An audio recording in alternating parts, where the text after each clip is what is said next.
Olá! Vamos mergulhar hoje numa notícia que, olha, mexeu com o tabuleiro internacional. O Irã anunciou a mobilização de 1 milhão de combatentes. A grande pergunta que fica no ar é: isso é um ato de desespero ou uma jogada de mestre, uma estratégia de dissuasão? Pois é, os números são chocantes e as manchetes, claro, bastante alarmantes. 1 milhão de soldados e essa história de recrutar gente de até 12 anos de idade. A gente vai tentar entender agora o que de fato está acontecendo por trás dessa demonstração de força do Irã. Bom, para entender essa mobilização toda, a gente precisa primeiro dar um passo atrás e olhar o contexto. A resposta do Irã não surgiu do nada, né? A faísca que acendeu esse pavio foi uma movimentação militar bem significativa dos Estados Unidos ali na região.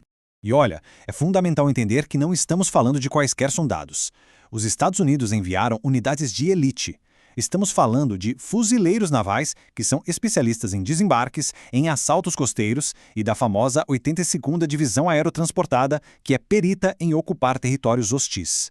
Ou seja, são forças com um perfil, bem, claramente ofensivo. Então, aqui está o ponto crucial. Não importa muito qual era a intenção real dos americanos. Para o governo iraniano, a mensagem foi uma só e bem clara. Essa movimentação toda é vista como um preparativo direto para uma possível invasão por terra. Certo. Agora vamos fazer o que é mais importante: analisar os números por trás desse anúncio. É aqui que a gente precisa desconstruir essa cifra gigantesca, porque esse tal exército de 1 milhão não é exatamente o que parece à primeira vista.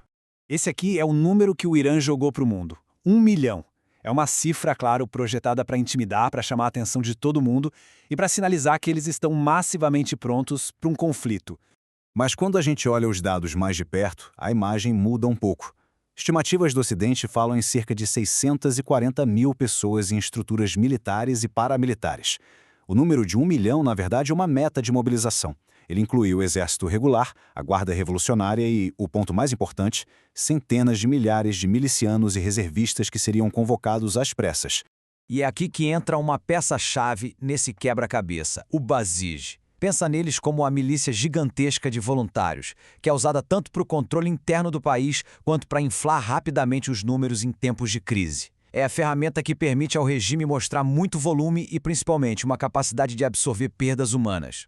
E aquela história dos jovens de 12 anos? Bom, as informações que a gente tem indicam que não se trata de um alistamento formal para o exército. A ideia, na verdade, é uma autorização para que eles participem de funções de apoio dentro dos grupos de milícia. Coisas como logística, patrulhas. Ainda assim, é uma medida bem polêmica que coloca crianças numa zona de conflito, né? Ok, com os números um pouco mais claros, a gente consegue entender a estratégia. Por que mobilizar dessa forma tão massiva? A resposta está na doutrina de defesa iraniana, que é baseada num conceito bem antigo e brutal: a atrição. O nome que eles dão para essa doutrina é defesa em mosaico. A ideia é a seguinte: mesmo que o comando central seja, digamos, decapitado num ataque, pequenas unidades locais continuariam lutando de forma totalmente autônoma. Isso transformaria uma invasão num verdadeiro pesadelo logístico para o inimigo. Se a gente combina isso com a geografia do Irã, que é cheia de montanhas, desertos, vastos espaços, isso cria a base perfeita para uma guerra de atrito. A estratégia não é vencer numa batalha única e decisiva, mas sim sangrar o invasor lentamente, tornando a ocupação simplesmente insustentável. E para entender por que o Irã estaria disposto a adotar uma estratégia tão brutal, a gente precisa olhar para o passado deles. A identidade do regime atual foi literalmente forjada no fogo de um dos conflitos mais sangrentos do século XX.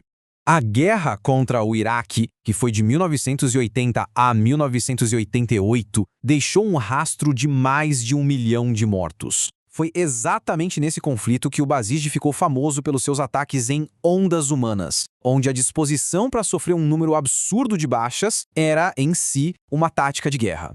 E esse é o ponto nevrálgico da questão. A ameaça de absorver um número gigantesco de baixas não é só um blefe, não é só propaganda. É uma memória histórica muito real, uma capacidade que o regime já provou que tem no passado.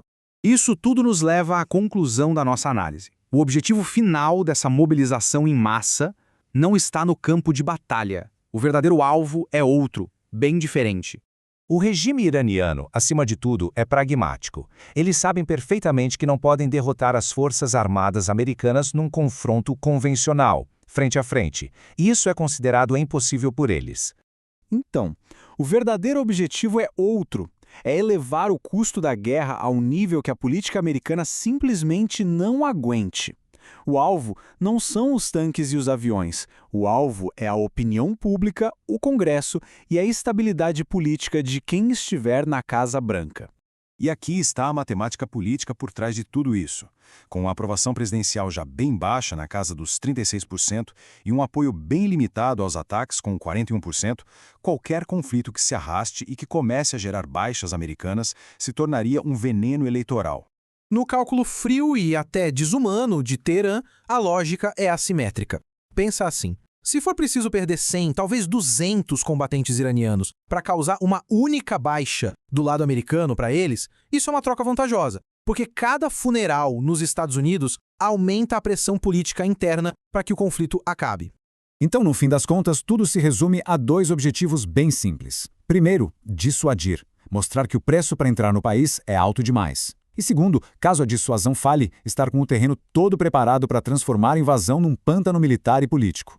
Portanto, a grande lição aqui não é que o Irã se tornou uma superpotência da noite para o dia. A lição é que o regime está usando a sua maior arma, que é a disposição de sacrificar a própria população para tornar o custo de uma guerra simplesmente proibitivo para o seu adversário. Isso nos deixa com uma pergunta final que vale a pena refletir. Será que no século XXI é possível que o resultado de uma guerra seja decidido não pela força no campo de batalha, mas pela vulnerabilidade política do adversário nas urnas? Uma reflexão e tanto para os nossos tempos. Obrigado pela companhia